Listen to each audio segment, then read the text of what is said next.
እፎይ የሚባል ልጅን ባልተገባ መልኩ የዳዋን ሜቶዶሎጂ ባልጠበቀ መልኩ እየሳቀ ሞክ በሚያረግ በሚመስል መልኩ እየሰራ vulgar እንዲወጣና መልእክተኛውን ሰለላሁ ዐለይሂ ወሰለም እስከ መሳደብ እስከ ማንቋሸሽ የሙስሊሞችን ልብ እስከ ማጥቆር ድረስ የሚደርስ ስራ በፕሮግራም እንዲሰራ ካደረጉ ሰዎች አንዱ ራስ ምታት ነው። አይ ቲንክ ይህ አጀንዳ ተዘግቷል። ነገር ግን ይህን ቪዲዮ ሳልሰራ ብትወው ህሊናዬ ይወቅሰኛል በሚል ነው ይህን ቪዲዮ እየቀረጽኩ ያለሁት። ወንድማችን ራስ ምታትን ጥፋተኛ ለማድረግ ሴጋው እፎይ እስልምናን የተሳደበው በሱ ምክንያት ነው የሚል ነገር ሰምቼ በጣም ነው የገረመኝ።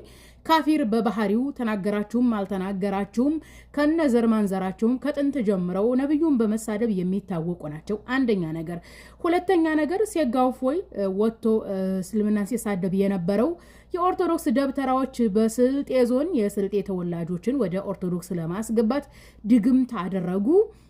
ያ ነገር ጭራሽ በኢትዮጵያ ታውቆ ጭራሽ የኦርቶዶክስ ጳጳሳት እንደነ አቡነ አብርሃም ሌሎችም ነገሩን ሲያድበሰብሱ ነበረ። በዛ ምክንያት ተናዶ እስልምናን ለመበቀል ነው እንጂ የጀመረው እንደነ ወንድማችን ራስ ምታትና በሌሎች ንጽጽር በሚያደርጉ ወንድሞች ምክንያት አይደለም። ሴጋው ወጥቶ እስልምናን ለመበቀል እንደዚያ ሲዝረከረክ የነበረው ከእፎይ በላይ የኦርቶዶክስ ቤተክርስቲያን ነብያችን በአጸያፊ ነገር ትገልጻች የለም እንዴ? ተአምረ ማርያም ላይ በተለያዩ የገድላትና ተአምራት መጽሐፍ ላይ ኦኬ ኖርማሊ እሱ ሆይ ተብሎ እንዲታወቅ ተደረገ እንጂ እናኬ ከዛ በፊት የፕሮቴስታንት የኦርቶዶክስ ንጽጽር እናደርጋለን የሚሉ የኤሌክትሮኒክስ ዝንቦች እነሱ የተሳደቡትን አይደለም እንዴ ቫይራል ወጣ እንጂ የሱ ቪዲዮ እነሱ የተናገሩትን እነሱ የተሳደቡትን ነው ያመጣው።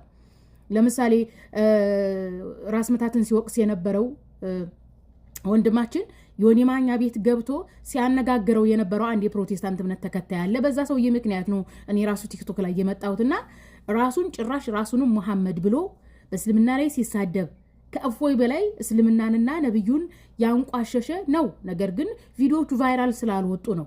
አጋጣሚ ሴጋው እፎይ ምንድነው ንጽጽር አቆማለሁ ሲላቸው በቃ ሙስሊሞችን እናስነሳ በሚል ድራማ ሰሩ። በዛ ድራማ ምክንያት እንደዚህ አይነት ስድቦቹ ቫይራል ወጡ እንጂ በራስ ምታት ምክንያት አይደለም። አይ ቲንክ እኔ ራስ ምታትን እዚህ ቲክቶክ ላይ ንጽጽር ከመጀመሩ በፊት አውቀዋለሁኝ ራሱ ኦኬ ንጽጽር ቪዲዮዎችን መስራት ከመጀመሩ በፊት እስልምናን ሲሳደቡ የነበሩ እነ ወንድም ሸምሰዲን ሲመልሱላቸው የነበሩ አንዳንድ ልጆች ነበሩ እዚህ ቲክቶክ ላይ ከዛሬ 5 ዓመት በፊት ማለት ነው። ያንን ስድብ ነው ሪሚክስ አድርጎ ሲያወጣው ቫይራል ወጣ እንጂ አዲስ ነገር አላመጣም እኮ ሴጋው እፎይ አዲስ ነገር አላመጣም። ኖርማሊ እሱ በድራማቲክ አደረገው። ኖርማሊ ሴጋ የመታ ምናምን ድራማቲክ አስመስሎ ስድቡን አመጣው እንጂ ከንጽጽር ላይ ከምናውቃቸው ካፊሮች እየተለየ ይዞ አልመጣም።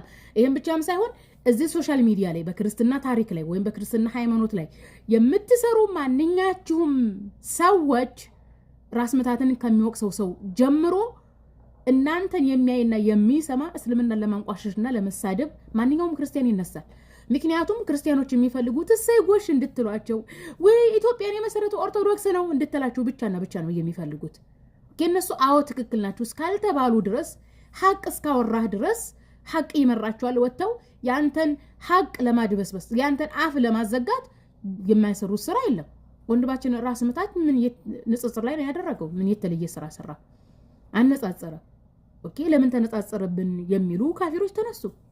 ስለዚህ አንድን ምን አለ መሰላችሁ አሁን ስተቱ አንዳንድ ወንድሞች የሆነ ታዋቂ ሰው ላይ የሆነ ኡስታዝ ላይ ስተት ሲያዩ ወደ አደባባይ አምጥተው ይህ ታዋቂ ሰው ይህ ኡስታዝ ተሳስቷል ሲሉ የዛ የኡስታዝ የዛ ታዋቂ ሰው ተከታይ አይቀበሏችሁም።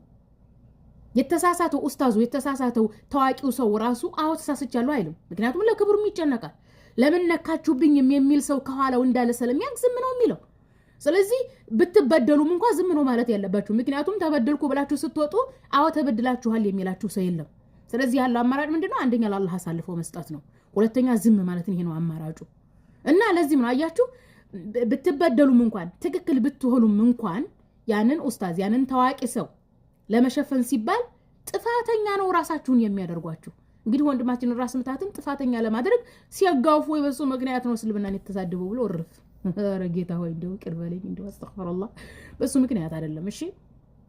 እና ምን ለማለት ነው አከሌን ትክክል ለማድረግ አከሌን ጥፋተኛ ማድረግ ስተት ነው ልል ነው ይሄን ቪዲዮ የሰራሁት።